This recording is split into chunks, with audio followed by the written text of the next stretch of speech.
Hello guys, आप लोगों का स्वागत है मेरे यूट्यूब चैनल पे।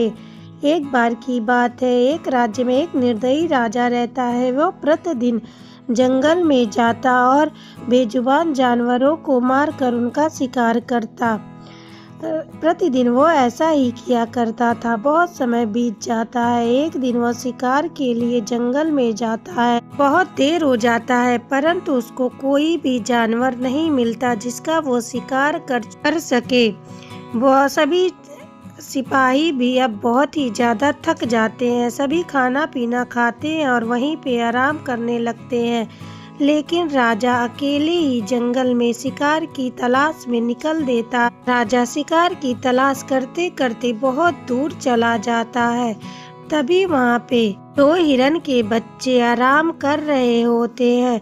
राजा उनको आराम करते हुए देखता है। तभी उनको अपना शिकार भी मिल जाता है। अब राजा उन पर निशाना लगाता है और एक ही तीर से दोनों हिरन के बच्चों को मार देता है। दोनों बच्चों को तीर लगने की वजह से वह मर जाते हैं। राजा बहुत ही ज़्यादा खुश होता है।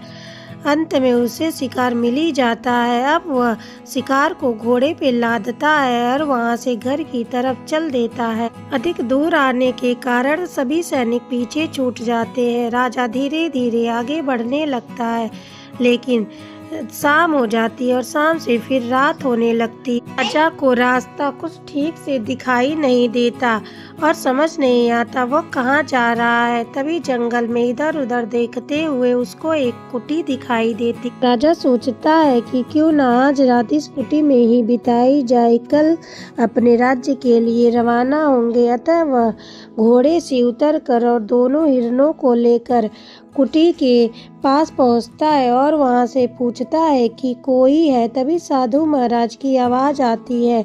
राजा कुटिया के अंदर जाता है। राजा साधु महाराज से कहता है कि महाराज, शिकार करने के चक्कर में मुझे बहुत ही ज़्यादा लेट हो गया और रात में मुझे रास्ता भी समझ में नहीं आ रहा है, तो क्या आज रात मैं आपके वहाँ रुक सकता हूँ? साधु महाराज कहते हैं कि ठीक है, आप रुक सकते हैं। राजा वहाँ बैठ जाता है। तभी साधु महाराज राजा के हाथों में दो हिरणों को देखते हैं और तभी साधु महाराज कहते हैं कि राजन, मैं आपसे एक बात कहना चाहता हूँ, बुरा मत मानिएगा। आप तो हमारे देश के राजा हैं और आपका काम है प्रजा की रक्षा करना और बेजुबान जानवरों की रक्षा करना, लेकिन आप ही इन बेजुबान जानवरों की हत्या कर रहे हैं। ये कहाँ का इंसाफ है?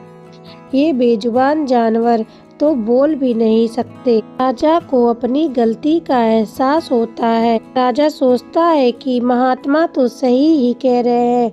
युद्ध में भी तो हमारे हाथी और घोड़ा हमारी सहायता करते हैं। और वह साधु महाराज से कहते हैं कि महाराज, मुझे क्षमा कर दीजिए, मुझे अपनी गलती का एहसास है। आज के बाद मैं कभी भी निर्जीव जानवरों की हत्या नहीं करूँगा और सदैव ही उनकी रक्षा करूँगा। इस कहानी से हमें यह सीख मिलती है कि हमें कभी भी निर्जीव जानवरों की हत्या नहीं करनी चाहिए, सदैव उनकी रक्षा करें। अगर ये कहानी आप लोगों को अच्छी लगी हो तो लाइक, सब्सक्राइब और शेयर करें। धन्यवाद।